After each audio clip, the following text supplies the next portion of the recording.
एक बहुत जरूरी बात बता रहे हैं, सुनो बड़े ध्यान से।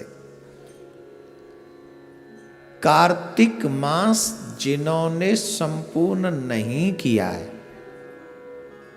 जिन्होंने किया है वो तो ठीक है, जिन्होंने नहीं किया वो सुनो आज।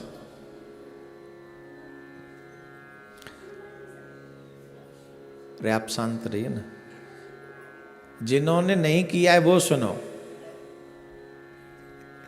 जिन्होंने व्रत नहीं किया है, मतलब जिन्होंने पूरा कार्तिक नहीं स्नान किया, वो सुने। अगर कार्तिक मास के लास्ट के 5 दिन, ये ध्यान रखें, इसको लिख लें आप, कार्तिक मास के लास्ट के 5 दिन अगर आप उन नियमों का पालन करें जो कार्तिक मास में पालन करने योग्य हैं, तो जो फल पूरा कार्तिक मास के स्नान का है, वही फल कार्तिक मास के 5 दिन, जो आखिरी के 5 दिन है, उसका फल आपको मिल जाता है।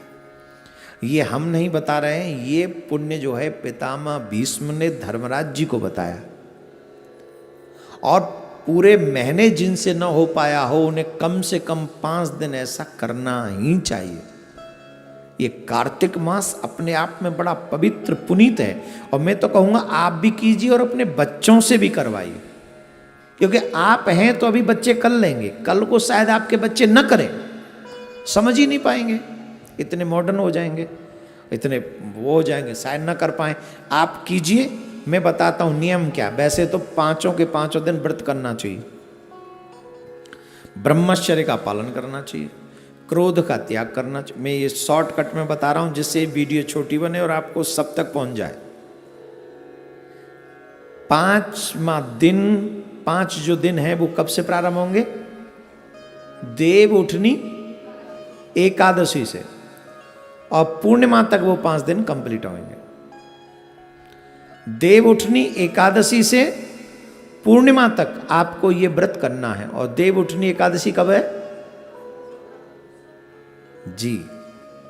आपको उस दिन से ये व्रत करना प्रारंभ कर देना, देव उठनी एकादशी से, और पूर्णिमा तक ये व्रत आपको, पूर्णिमा तक ये कार्य आपको करना है। नियम क्या है? सुबह 4 से लेके 5 बजे तक स्नान कर लेना है। सुबह 5 में थोड़े कलयुग के लोग हैं इसलिए ले जा रहा हूँ, नहीं तो 4 बजे तक स्नान हो जाना चाहिए, और 4 से 5 तक स्नान आप कर लीजिए। हो सके तो 5 के 5 दिन व्रत रखें, अन्न नमक ग्रहण न करें। अगर लगे कि हमारे जीवन में कोई ऐसी समस्या है, रोग है, या हम इतना नहीं रह सकते, तो एक समय भोजन रह के भी कर सकते हैं। वो भी ना हो, दोनों समय भोजन कर लें, लेकिन शाकाहार करें। इन 5 दिनों में प्याज लहसुन भी इन्वॉल्व नहीं होनी चाहिए आपके घर में, ठीक है? ये भी नहीं, प्याज लहसुन नहीं इन्वॉल्व होनी चाहिए। 5 के 5 दिन अगर आप चाहो नहीं, चाहना ही चाहिए, एक ब्राह्मण को नित्य भोजन कराकर आप भोजन करें।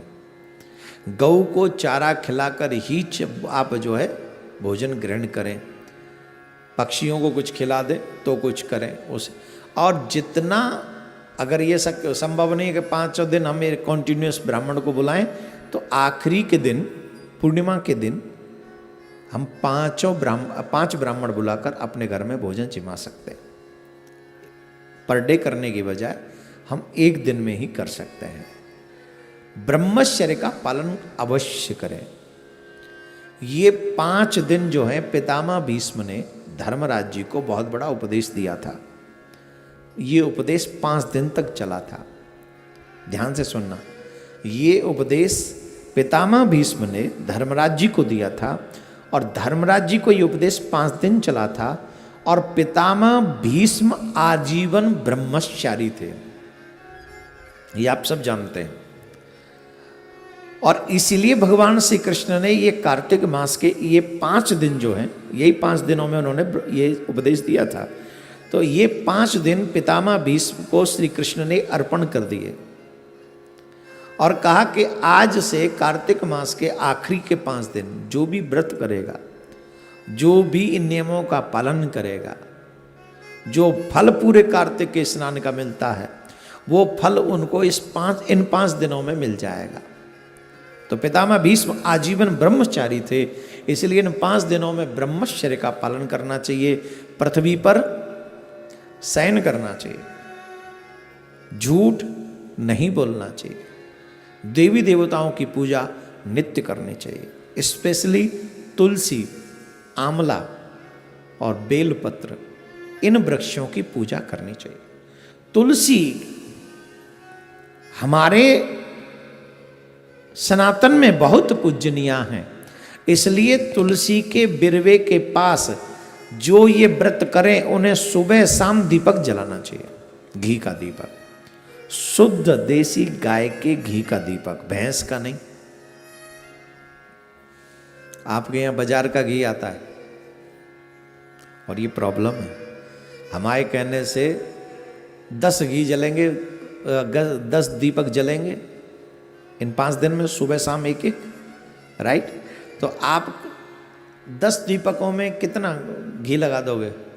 200 ग्राम, 300 ग्राम, इससे ज़्यादा तो नहीं। 300 ग्राम नहीं, 200 ग्राम ही घी ले आओ, लेकिन वो शुद्ध लाओ और तुलसी मैया के आगे सुबह शाम वो दीपक जलाओ। बाद में एक दीपक मंदिर में भी जाके जला सकते हैं आप। भगवान विष्णु का कोई मंदिर हो, कृष्ण जी का कोई मंदिर हो, राम जी का कोई मंदिर हो, जब संध्या का समय सूर्यास्त हो रहा हो उस समय जाकर आप वो दीप दान कर सकते हैं। जो जमुना के तट पर रहते हैं वो जमुना जी को पूर्णिमा के दिन अवश्य दीपदान करें। जो गंगा जी के तट पर रहते हैं वो अवश्य पूर्णिमा के दिन गंगा जी को दीपदान करें। और जिन जिन के पास में आध्यात्मिक नदियां जो हैं उनको पूर्णिमा के या तो 5 के 5 दिन, अगर संभव हो 5 दिन तो आप 5 दिन जाकर दीपदान करें, अगर नहीं हो तो आखिरी वाले दिन पूर्णिमा के दिन ही 5, 10, 11, 21 जितने आप दीपक वहाँ जला सके दीपदान करें, दीपमाला करें। इतने में ही आपका स्वर्ग निश्चित हो जाएगा, मैं लिख के दे सकता हूं।